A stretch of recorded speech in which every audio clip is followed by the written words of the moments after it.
Wash my hands and wear my hat, feeling neat and clean.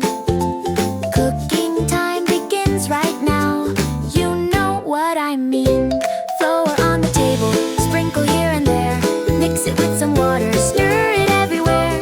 Knit it round and squishy, soft like a cloud, pat it flat and flip it. Wow! I say out loud! Now we spread tomato sauce, swirl it round and round, add the tasty toppings, look what I just found. Cheese goes sprinkle, sprinkle, melting nice and slow. Smells so good already, my tummy says let's go. Veggies come to join the fun, green and yellow bright, colorful and tasty, such a happy sight. Time to bake it in the oven, warm and glowing red. Tick-tock, I'm waiting, dancing while I spread. Ding! The pizza's ready, crispy, golden, sweet. Careful with the hot tray, now it's time to eat. Slice it, share it one by one, triangle and round. Every piece is magic, flavor all around. Mmm, that's super yummy. I clap and say hooray.